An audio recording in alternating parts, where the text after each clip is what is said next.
Our next guest was the first intern at the behemoth we now know as Facebook. The skills he developed at the world's largest social network provided him the platform to launch his own company, and since then, he's pivoted to start Radius, a company focused on predictive marketing software. Darian Shirazi is the founder and CEO of Radius. He's here on set with us. Good to see you this morning. Nice to see you.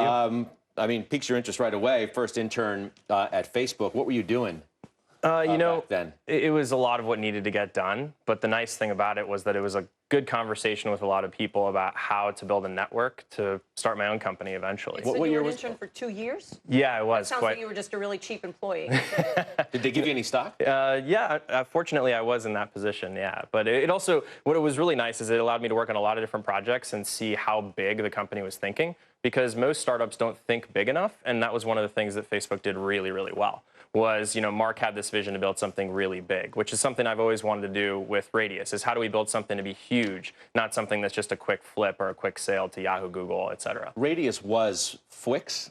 It was at one point. We had a lot of different names, and we went through a lot of different years of trying to figure out how to make something successful. But at this point now, it's really known as Radius, and what it is a predictive marketing software platform for top Fortune 500 CMOs. And a lot of our customers, American Express, Staples, use us day in and day out to really acquire customers in a more data-efficient manner.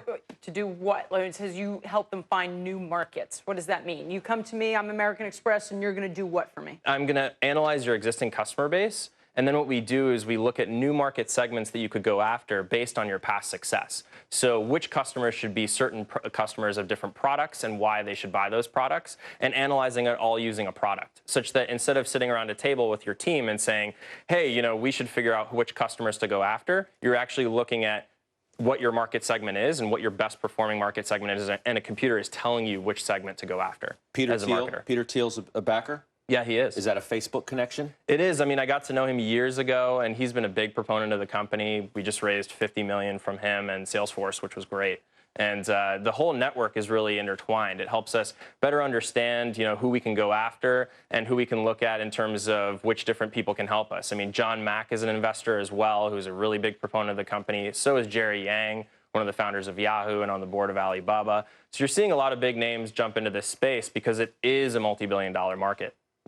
Speaking of multi-billion, what's your valuation? What do you think you're valued at? It's between $500 million and $1 billion right now. I like to make sure we're raising on a fair valuation. There are a lot of valuations that are getting a little bit out of control in Silicon Valley, and I think ours is pretty fair commensurately with where we are as a company. Which ones are overvalued right now?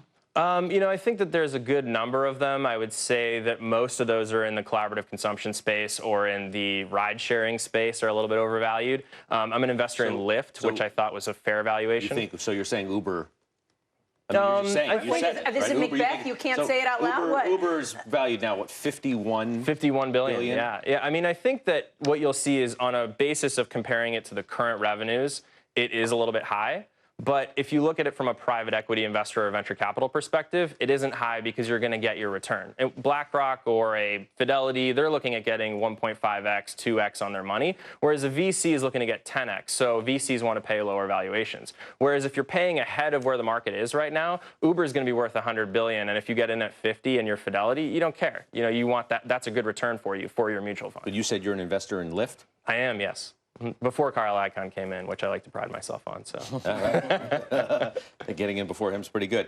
Yeah. What's the trajectory here for you? What are you thinking about? I want to build Radius into being a multi-billion-dollar company. It's really fun to do that. We have a fantastic team. We've got executives from Salesforce, from SuccessFactors. We've got people that really want to help us build out a great company. We've got the support of Mark Benioff, who's been a fantastic, proponent of the company, Salesforce, yeah. And we've also wanted to build out a philanthropic side of the business as well, similarly to how Salesforce did. I mean, part of the book that I really love Beyond the Cloud that Mark writes about is you can do good by building a great business. And that's what we really want to do at Radius as well, and give back to the community. So you can only do that if you're an independent business. If you're part of another company, it really is difficult to do that well. Well, I was going to ask you that. I mean, if you're part of another company like Salesforce, I don't know, you do a deal with somebody? I mean, there's opportunities that have already happened that we thought about taking, but realistically, the investor base wants to build a big business, and I want to build a big business, and so do my co-founders. I mean, Adrian and Noah and David, you know, the executive team at the company, we're all focused on building a very big business. And, you know, the IPO market and the private markets make it such that you can stay private for much longer and get the liquidity, get the PR, as you see here, that you need in order to grow the business without having to be public. Good seeing you. You still have the Facebook shares? I do, absolutely. Happy man. See you soon. Good luck. Yeah, thank you very much. Okay.